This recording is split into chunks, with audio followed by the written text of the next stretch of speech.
In each different iteration of Batman, there exists a fundamental trauma. When Bruce Wayne witnesses the death of his parents, he begins the long and strange journey that will ultimately culminate in his decision to become the Dark Knight.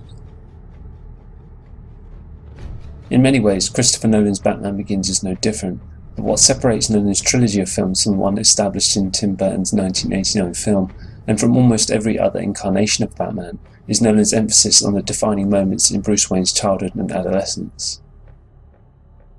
By focusing on these details as being integral to the development of his decision to become Batman, Nolan was able to present audiences with a fresh perspective on the mythology of the character, one that is rooted in the viewer's own experience of trauma. Along these lines, I'd like to suggest that Batman Begins is both visually and narratively organised according to a temporal understanding of trauma. I also want to suggest that because of the way that trauma is presented in Batman Begins, the viewer also engages with the film in a way that is reminiscent of a traumatic experience. Finally, I'll put forward that The Dark Knight Rises, Nolan's third and final entry into the series, simultaneously embraces and undermines the temporal understanding of trauma established in the previous two films.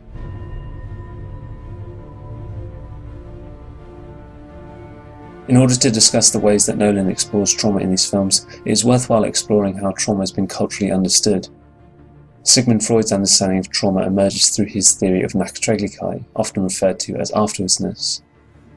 In principle, the notion refers to the way a recollected event, that is to say the memory of an event rather than the event itself, is invested with significance or may become traumatic retrospectively.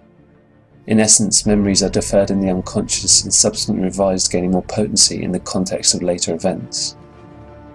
In this context, it is that Batman Begins opens with a young Bruce Wayne playing in the grounds of his parents' mansion before accidentally falling into a disused well where he is attacked by a swarm of bats.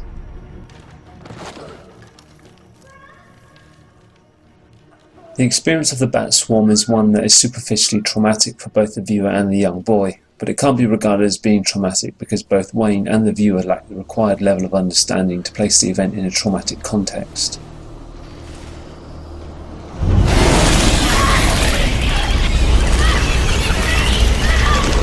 Instead, the event becomes traumatic at a later point in time when Wayne is confronted by an armed robber who kills his parents.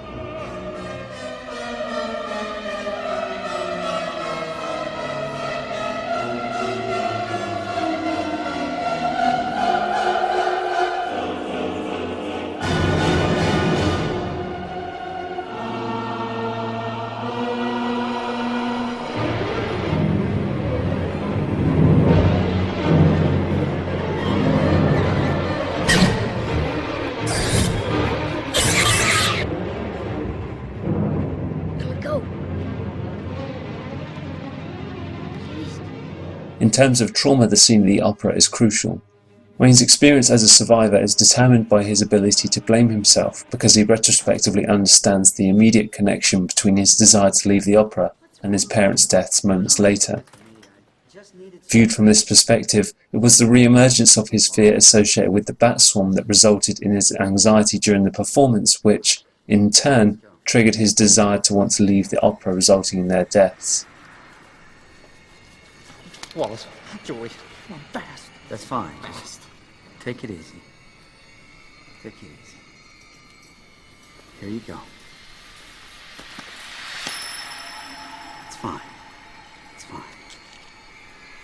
Now just take it and go. I said, Joey.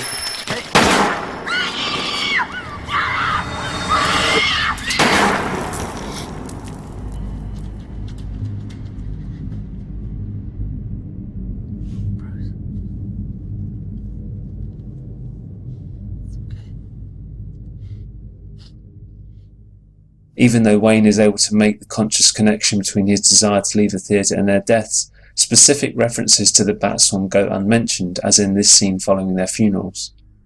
Alfred. Yes, Master Bruce? It was my fault, Alfred. I made them leave the theatre. No. If I hadn't gotten scared. It was nothing that you did. It was him and him alone. Do you understand? I miss them, Alfred. I miss them so much. So do I. Despite this, the film returns to these three moments with a particular emphasis on the bat swarm, using both visual and aural cues to provide us with an insight into what Wayne considers to be the source of his suffering. Breathe in your fears. Face them. If the notion of an atragika is to be applied to the representation of trauma in Batman Begins, the experience of his parents' murders, despite their centrality to the mythology of the character, cannot be conceived of as being the original traumatic event. Instead, it is necessary to understand their deaths as the psychological trigger for the latent trauma of the bat swarm to emerge and acquire traumatic significance.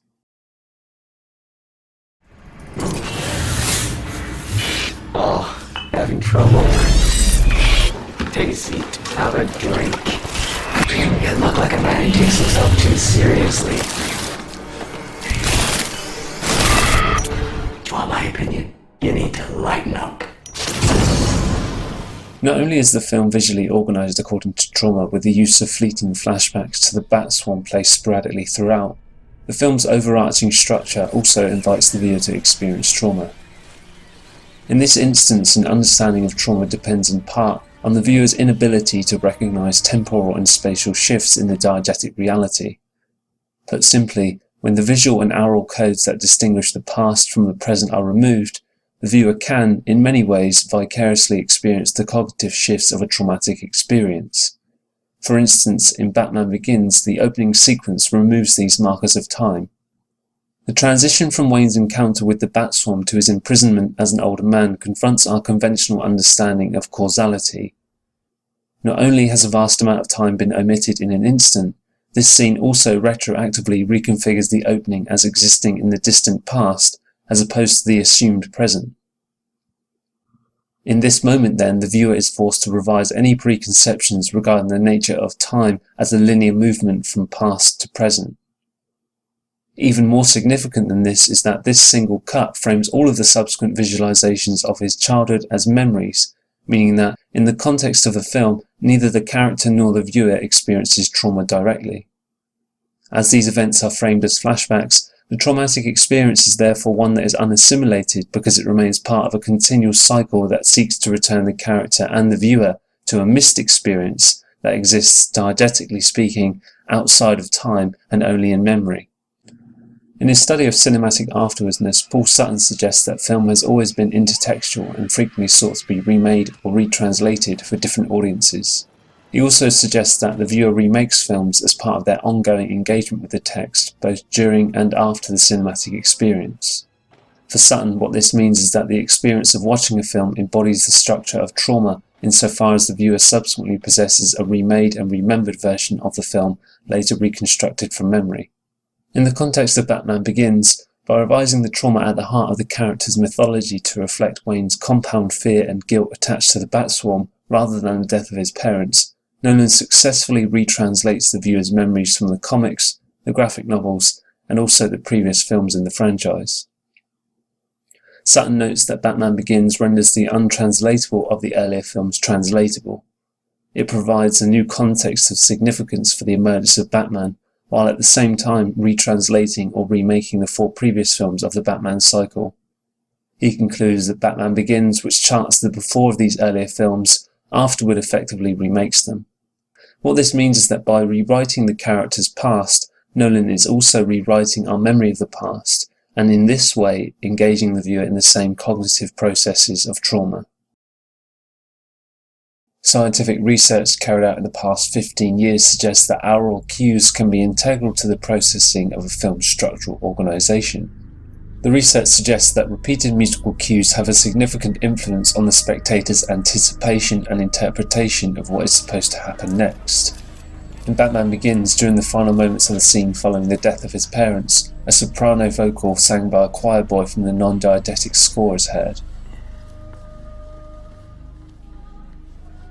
Is this your father's? The leitmotif was repeated later in the film during a scene following Bruce's initial return to Gotham for the trial of the man who murdered his parents.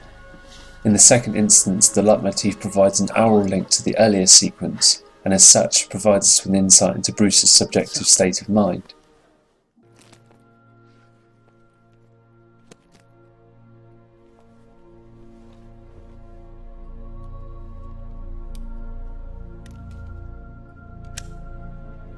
The leitmotif also reappears at 2 points in The Dark Knight Rises, demonstrating a sense of circularity that is in keeping with trauma theory, and in doing so demonstrates how the film uses music to organise our understanding of the character's subjective state of mind, as well as providing a way for the narrative to be understood in relation to trauma.